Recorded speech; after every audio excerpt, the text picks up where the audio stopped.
Hello and welcome to 10 inTech IT Chronicles. My name is Carlos Casanova. We're here with Shane Carlson.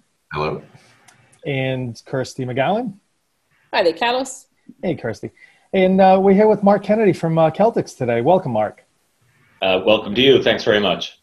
So, Mark, you know, we've been doing a lot of podcasts for a while and stuff, and we really spend a lot of time looking at the technology side of the house, with a lot of our guests. And we talk a lot about business outcomes and how, IT should be enabling business. And that's why I'm really excited to talk to you today, because we're really looking at it from that opposite side that we always tell our technology partners to look at. So why don't you tell us a little bit about your company, what you guys do, and, if there's any, recent big announcements that you've had, tell us a little bit about that, and, we'll go from there. Sure. We focus on the media makers, and we try to provide the useful tools for those people to create their media projects. We focused on film and TV and video productions in general, and our suite of tools enable those media creators to work digitally online in a collaborative platform. It was quite a change from the more staid tools that were already out there in the marketplace. And the tools allow that formation of the idea and the idea generation through to script writing and through to breakdown and catalog formation and scheduling and budgeting and storyboarding. So the idea is a collaborative platform. We have full mobile support as well, allowing media creators to work where they need to work and how they need to work, and have it all in one project file so everyone doesn't lose their mind.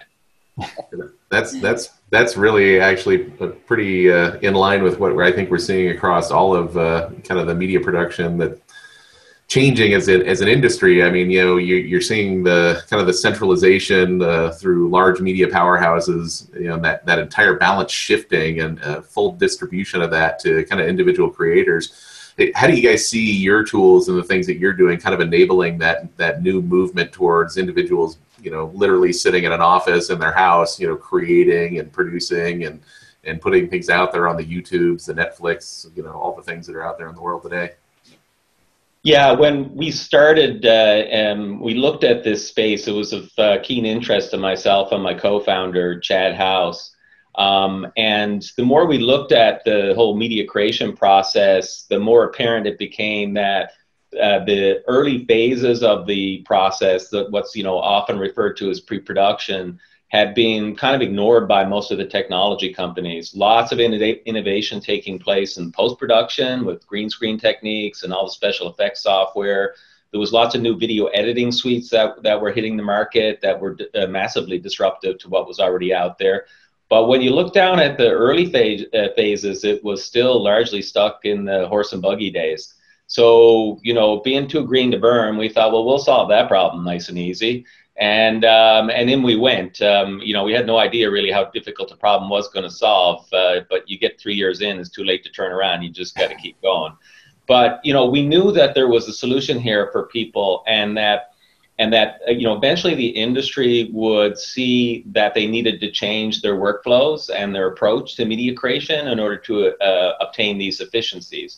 Weren't quite sure where it was going to end up, but we knew that, with the change in the distribution model in particular, that there was going to be this democratization of the media creation industry, the same thing that happened to the graphic design business, when all the new graphic tools came out. And that, we were going to be disruptors, so we figured, well, let's get into an industry that's about to be massively disrupted, and we'll just figure it out. So that's what we've done largely is develop these suite of tools that allow those media creators to work with modern, tools in front of them, i.e. their computer. So Mark, carry on, Carlos. No, go ahead, Kirsty. I was just going to say, what's the uptake been like, Mark? How's the industry accepting you, and are you as new kids on the block? What's business like? Sure. Well, our what's referred to as your go-to marketing strategy for us was to initially target students. We reasoned that we were asking people to change the way they did their work, and that's never an easy ask. People love change, is how we joke here. And so we went after initially high school students and university students. We figured, well, they hadn't really bought into the dogma of the way they were supposed to work. They certainly weren't going to be friendly to 3-ring binders and colored highlighters. You know, they would think you lost your mind if you gave that to them. So, and, you know, they want to be able to do everything on their computer or on their mobile device. That worked really well for us. We ended up establishing a footprint in pretty much every country in the world. We were in 180 countries with our software. We maxed out at about 35,000 high schools, about 2,300 universities. And really, you know, a phrase that we use here in Newfoundland is growing your capelin in order to be able to catch your cod later.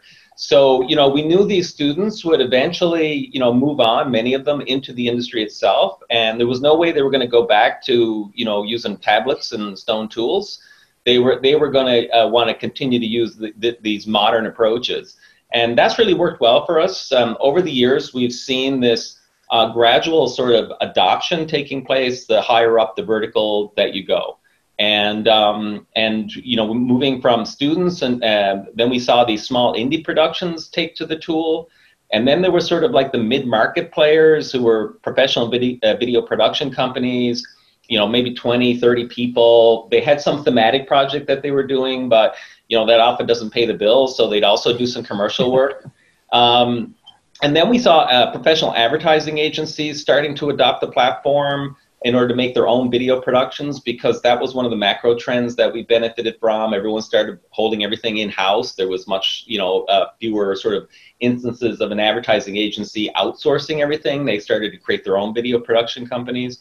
Then the brands started to come on board. That was a bit of a surprise. So you had individual brands like Starbucks or you know, Boston Bruins, and they were doing their own video productions in-house, and so they came to the tool. And then in the last year, what we started to see was this uptake from the larger organizations, the big studios. The interest from the Netflixes and the Disneys, and then the signings by Univision and Telefe and Twitch and BuzzFeed and Gearbox Games. So we started to see full adoption right across the whole vertical stack, right from the small indie student all the way up to the large companies. So Mark, I get a quick question. You just mentioned something about gaming. I mean, games seem to be, you know, really like motion pictures these days. You know, the interactive motion pictures. How does the tool kind of play into that space? Yeah, so the original tool, what we call Celtx Studios, is a very sort of, you know, video-centric, film-centric tool.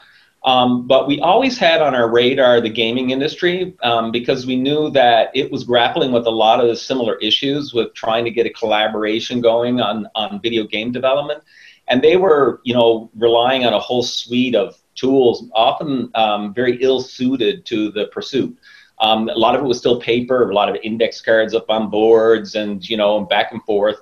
So what we had to wait for, though, was a market that was ready for a new innovative solution, and as well the technology, because there was certain issues that we had to solve for the gaming industry that required technology to do it, and it just wasn't there initially. But last year, we kind of saw this, you know, convergence of some of these things come together, and we decided to take a run at it. So we earnestly set out to make a new tool for game development in the fall of 2016, and we just launched that last month. It's called Celtx Gym, which is game editor module.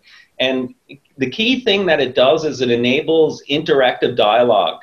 So you can have not only interactive dialogue, but you can have interactive scenes within the story itself, which of course is essential to being able to develop a interactive role-playing game, for instance. Yeah, and I think that actually goes along with some of what we're seeing in the convergence of those gaming and movie production worlds.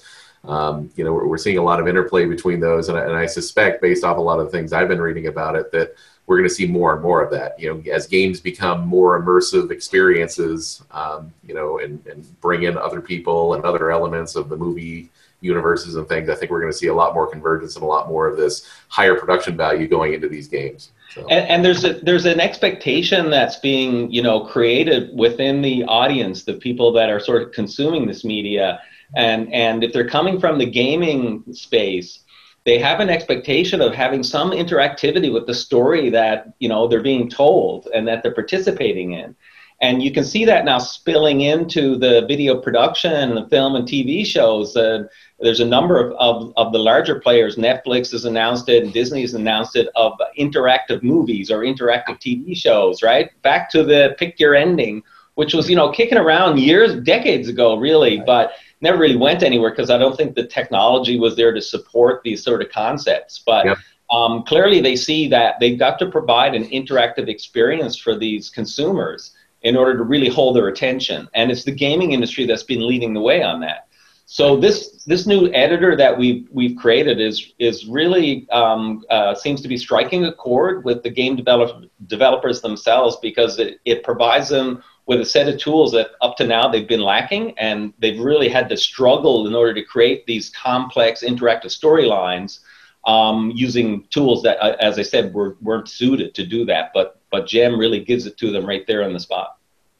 Well, that's really cool, Mark. I mean, we find, and Kirsty and Shane, you guys know, it's like every time we get into one of these really cool discussions, our time flies by as though it was 30 seconds. Keep going for a while longer, but our 10 minutes is up, unfortunately.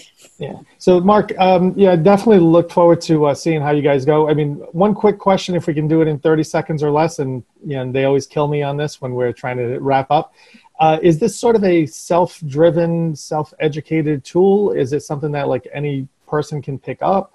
Or is it, more of basically like, if I wanted to go play with it, is that something that's capable? If you can answer that in 15 seconds before they kill me.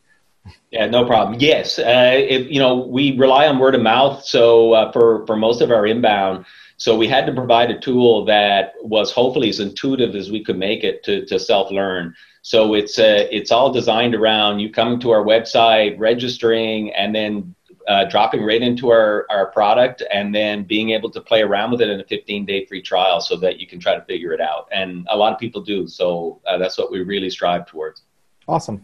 All right. So on that note, Mark, thank you so much for joining us today. I mean, definitely look forward to seeing how this basically, really causes that disruption in the market space. And again, being on the technology side, I mean, I love seeing how the business the business demand is what's driving the technology need. So that is very good.